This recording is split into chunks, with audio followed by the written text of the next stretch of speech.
1교시 대비 문제 풀어보겠습니다.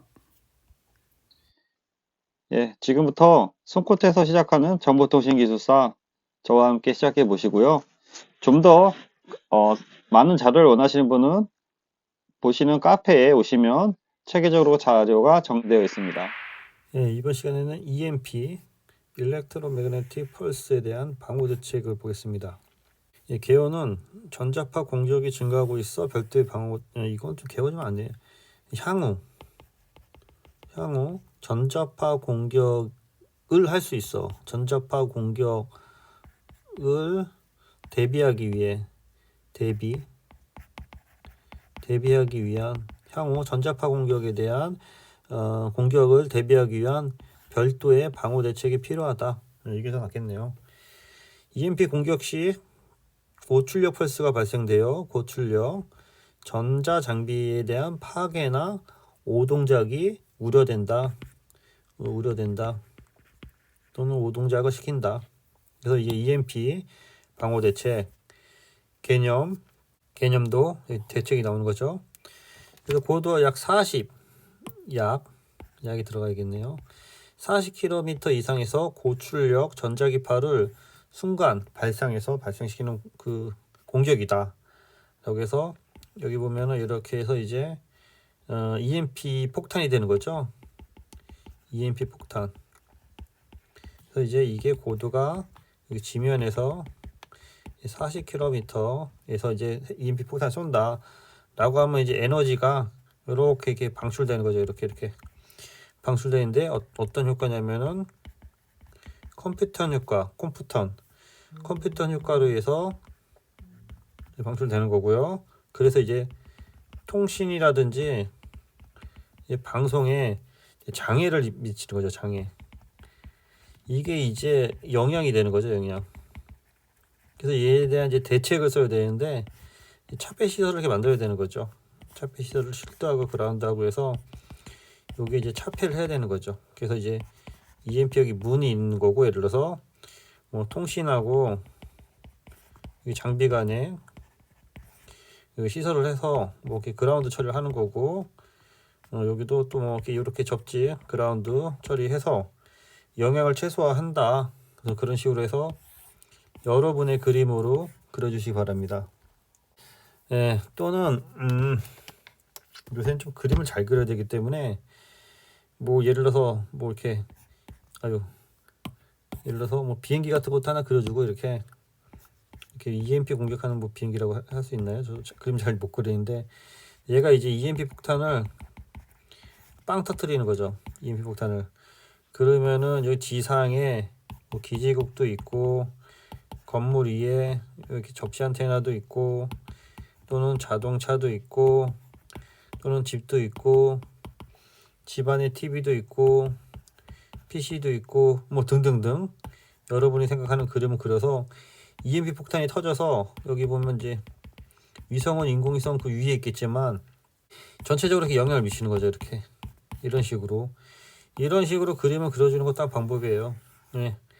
그러면서 여기서 이제 뭐 EMP에 핵 EMP가 있고 우리가 일반적인 비핵 EMP가 있죠. 비핵 EMP 이걸 언급해줘서 핵 EMP는 핵 폭발 시 발생해서 이제 감마선이 나와서 그 전자 충격을 발생한다. 전자 충격.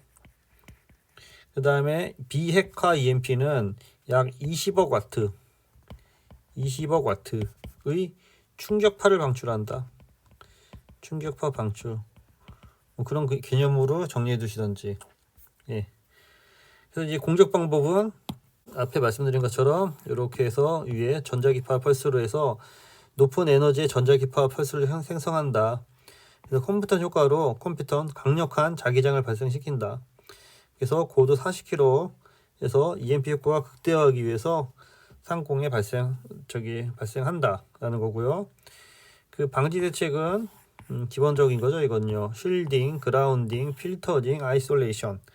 그래서 방호벽을 차폐를 하고 차폐형 자재를 사용하고 그라운드에 별도의 접지를 하고 등전이 또는 서지 프로텍션을 하고 필터링 아이솔레이션에서 전력선에 대한 필터링 또는 디지털 아날로그를 분리한다. 그래서 이제 이게 기본적인 거죠. 그래서 이제 차폐 기술과 이제 필터 기술을 이제 구분해 봤고요. 그래서 원리는 차폐는 복사성을 차단한다. 필터는 전도성을 차단한다. 구축은 차폐가 좀 더 약간 보통이고 필터가 좀 더 쉽다. 방호 성능은 차폐가 우수하고 매우 우수하고 뭐 상대적인 거기 때문에 큰 의미는 없을 것 같아요. 카펙스 오펙스 높고 낮다. 여긴 주로 데이터 센터에 하고 일반 설비한다.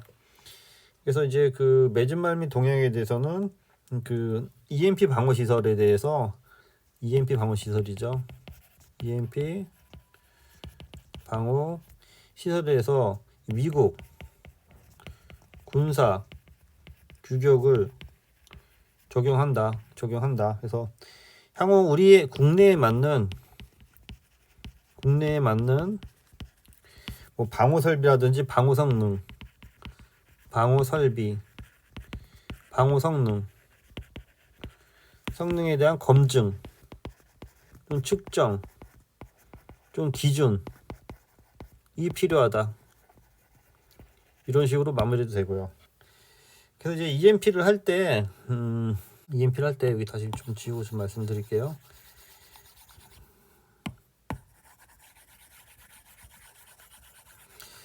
이게 그림을 여러 가지로 그릴 수가 있는데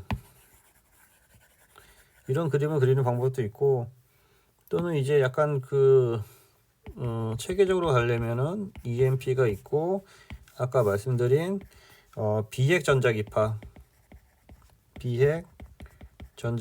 있고요. 그 다음에 아까 뭐라 했죠? 핵 전자기파가 있다 그랬죠. 그래서 핵 전자기파랑 비핵 전자기파랑 나눠서 써서 이제 이쪽 핵 전자기파는 고고도 핵 전자기파 방식이 있는 거고, 그 다음에 비핵화 전자기파는 크게 낙뢰, 이것도 하나의 EMP죠. 그 다음에 자기폭풍, 그 다음에 고출력 전자기파, 뭐 비핵 전자기파가 되는 거죠. 그래서 이러한 비핵 전자기파가 주로 이제 자연현상에 대해서 나오는 거고요. 자연적이고 이쪽은 이제 사람이 만들어서 나오는 거기 때문에 이게 인위적인 되는 거죠. 그래서 이런 거를 그리고 얘를 또 이렇게 풀어주는 것도 한 방법인 것 같아요.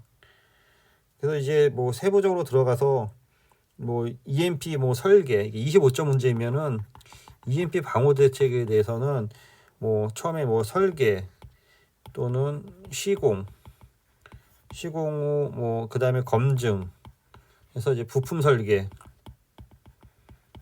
이런 것들을 계속 언급을 하면서 좀 풀어줘야 될 것 같아요. 그래서 방호 대책도 여기를 이제 간단히 풀었는데 원래대로 하면은 차폐에 대해서 쭉 풀어주시고 그 다음에 접지에 대해서 쭉 풀어주고 필터에 대해서 쭉 풀어주고 또는 격리 아이솔레이션에서 쭉 풀어줘야 되는데 얘를 각각 나눠서 뭐 단계적 차폐라든지 케이블 도어 뭐 그런 거 언급해 주는 거고 접지에 대해서도 뭐 PCB 상태에서 접지라든지 시스템이라든지 파워 필터에 대해서도 전원이라든지 뭐 RF 신호에 대한 처리 격리도 디지털 신호랑 아날로그 신호랑 뭐 분리 처리한다든지 그런 거 위주로 해서 정리해서 쓸 수 있게 정리해 주시기 바랍니다.